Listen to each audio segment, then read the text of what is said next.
आज़ादी की गुमनाम सिपाही कल्पना दत्त लड़के के भेष में अंग्रेजों से सीधे लड़ने वाली जाबाज महिला क्रांतिकारी इस देश को अंग्रेजों की गुलामी से आज़ाद कराने के लिए हर वर्ग और समुदाय के लोगों ने कुर्बानी दी।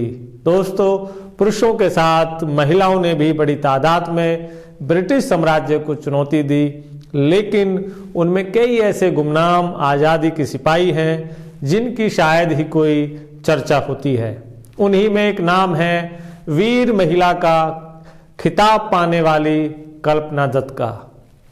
दोस्तों, जिन्होंने भारत की आज़ादी में भेष बदलकर अंग्रेजों का डटकर मुकाबला किया। दोस्तों नमस्कार, मैं हूं राकेश पवार। दोस्तों, कल्पना दत्त का जन्म 27 जुलाई 1913 को चिटगांव के श्रीपुर गांव में हुआ। ये जगह अब बांग्लादेश का हिस्सा है। यह वही दौर था जब अंग्रेजों से देश को आज़ाद कराने के लिए मुहिम तेज हो रही थी। दोस्तों, गुलामी की फिजाओं में कल्पना दत्त बड़ी होती रहीं। चटगांव से ही प्रारंभिक शिक्षा हासिल की। उनके अंदर भी देश को आज़ाद कराने की ललक उठने लगी। दोस्तों, इतिहासकारों के मुताबिक कल्पना महज 14 वर्ष की थी जब उन्हें चटगांव के विद्यार्थी सम्मेलन में भाषण देने का मौका मिला। उनके इनकलाबी भाषण ने लोगों को कल्पना की निडरता और गुलामी के प्रति सोच का एहसास कराया। दोस्तों, कल्पना ने अपने भाषण में कहा था, अगर दुनिया में हमें गर्व से सर ऊंचा करके जीना है तो माथे से गुलामी का कलंक मिटाना होगा। साथियों, अंग्रेजों के चुंगल से आज़ादी पाने के लिए शक्ति का संचय करो, क्रांतिकारियों का साथ दो, ब्रिटिशर्स से लड़ो। दोस्तों, साल 1929 में हाई स्कूल की परीक्षा पास कर कलकत्ता का रुख किया। यहाँ बैथ्यून कॉलेज में एडमिशन ले लिया। स्नातक की पढ़ाई के दौरान कल्पना क्रांतिकारियों के बारे में भी पढ़ती रहीं। दोस्तों, वो उनसे बहुत अधिक प्रभावित हुई। वो समय निकालकर तैराकी सीखती और व्यायाम भी करती थीं ताकि अंग्रेजों से लोहा लेने के लिए शरीर को मजबूत बनाया जा सके। दोस्तों, यह वही समय था जब उनके चाचा आज़ादी के आंदोलन में हिस्सा ले रहे थे। आगे वो छात्र संघ से जुड़ी, जहां उनकी मुलाकात बीना दास और प्रीति लता वेडेदार जैसी मशहूर क्रांतिकारियों से हुई, जो आज़ादी के लिए सक्रिय भूमिका निभा रही थी। 18 अप्रैल 1930 को क्रांतिकारियों ने चटगांव शस्त्रागार लूट को अंजाम दिया, जिसके बाद कल्पना कोलकाता से वापस अपने गांव चटगांव आ गई। दोस्तों, वो स्वतंत्रता सेनानी सूर्य सेन के संपर्क में थी, जिन्हें क्रांतिकारी मास्टरदा के नाम से पुकारते थे। कल्पना दत्त उनके इंडियन रिपब्लिकन आर्मी में शामिल हो गई थी। अंग्रेजों के खिलाफ मोर्चा खोल दिया। चटगांव लूट के बाद कई क्रांतिकारियों को गिरफ्तार किया गया। कल्पना भी अंग्रेजों की निगाहों में चढ़ गई थी। दोस्तों, लड़के के भेष में बम धमाका करने की बनाई योजना, संगठन के कई क्रांतिकारी गिरफ्तार कर लिए गए थे। दोस्तों, कल्पना क्रांतिकारियों को गोला बारूद पहुंचाने का काम कर रही थी। इसके साथ ही उन्होंने अपने साथियों के संग निशाना लगाना सीखा, बंदूक चलाने में निपुण हो गई। कई बार सूर्य सेन और बाकी क्रांतिकारियों के साथ अंग्रेजों का डटकर मुकाबला किया।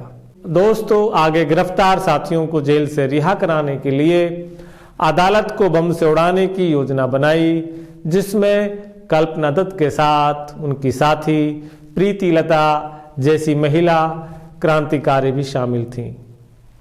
दोस्तों, सितंबर 1931 को कल्पना ने अपने साथियों के साथ हमला करने की एक तारीख मुकर्रर की। इसके लिए उन्होंने अपना भेष बदला। रिपोर्ट्स के मुताबिक कल्पना ने लड़के के वेशभूषा में इस योजना को अंजाम देने वाली थी, लेकिन कहीं से इसकी सूचना अंग्रेजों को हो गई। दोस्तों, उन्होंने इससे पहले ही कल्पना को गिरफ्तार कर लिया, लेकिन सबूत न मिलने की बुनियाद पर उन्हें रिहा कर दिया गया। अंग्रेजों को कई बार चकमा देकर भागने में कामयाब रही। ब्रिटिश सरकार की नज़रों में कल्पना आ चुकी थी। उन्हें रिहा तो कर दिया गया था, लेकिन उन पर ब्रिटिश प्रशासन की पैनी नज़र थी। दोस्तों, उनके घर पर पुलिस का पहरा लगा दिया गया। कल्पना वेश बदलने और पुलिस को चकमा देने में माहिर थी। वो घर से भागने में कामयाब रही और सूर्य सेन से जाकर मिली। अगले 2 साल तक छिपकर अंग्रेजों से लोहा लेती रही। 2 साल के बाद अंग्रेजों को सूर्य सेन के ठिकाने का पता लग गया। 16 फरवरी 1933 को पुलिस ने सूर्य सेन को गिरफ्तार कर लिया, लेकिन कल्पना अपने कुछ साथियों के साथ फिर से अंग्रेजों को चकमा देने में कामयाब रहीं और भाग गईं। दोस्तों, कल्पना अंग्रेजों के साथ कई मुठभेड़ के दौरान भागने में कामयाब रही थी, लेकिन मई 1931 को कल्पना और अंग्रेजी सेना का आमना सामना हुआ। कल्पना चारों ओर से घिर चुकी थी। वो आसानी से खुद को हवाले नहीं करना चाहती थी। कुछ देर की मुठभेड़ के बाद उन्हें हथियार डालना पड़ा। उनकी मुलाकात मिदनापुर जेल में महात्मा गांधी से भी हुई। उन्होंने अपनी पुस्तक चटगांव शस्त्रागार हमला में इस बात का जिक्र किया। जेल में उन्हें गांधी मिलने आए। वे उनकी क्रांतिकारी गतिविधियों से नाराज थे, लेकिन उन्होंने कहा कि वे फिर भी तुम्हारी रिहाई की कोशिश करेंगे। दोस्तों, जेल से रिहा होकर सियासत में रखा कदम। 1939 में कल्पना जेल से रिहा हो गईं। वे अपने आगे की पढ़ाई पूरी की। इसके बाद सियासत में कदम रखा। वो भारतीय कम्युनिस्ट पार्टी से जुड़ गईं। जेल में रहते हुए उनकी कई कम्युनिस्ट नेताओं से मुलाकात हुई थी। उन्होंने मार्क्सवादी विचारों को भी काफ़ी पढ़ा था। वो उनके विचारों से काफ़ी प्रभावित हुईं। 1943 को पार्टी के महासचिव पूरन चंद जोशी के साथ शादी कर ली। आगे 1943 में ही बंगाल के विधानसभा चुनाव में पार्टी ने कल्पना को अपना उम्मीदवार बनाया। वो चुनाव जीतने में असफल रहीं। दोस्तों, आगे कुछ मतभेदों के चलते इनके पति और इन्होंने पार्टी से इस्तीफा दे दिया। कल्पना ने चटगांव लूट पर आधारित अपनी आत्मकथा भी लिखी। वो बंगाल से दिल्ली आ गईं। साल 1979 में कल्पना दत्त की बहादुरी और आज़ादी में दिए गए योगदान को देखते हुए वीर महिला के खिताब से सम्मानित किया गया। दोस्तों, 8 फरवरी 1995 में इस दुनिया से अलविदा कह दिया। देश ने एक जाबाज महिला को खो दिया। कल्पना पर एक किताब डू एंड डाई चटगांव विद्रोह लिखी गई।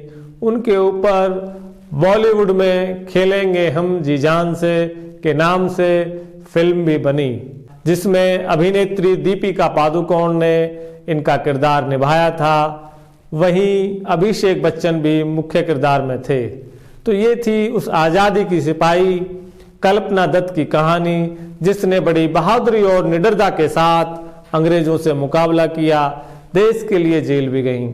आज उनकी बहादुरी पर देशवासियों को फक्र है। दोस्तों, आज के प्रोग्राम में बस इतना ही।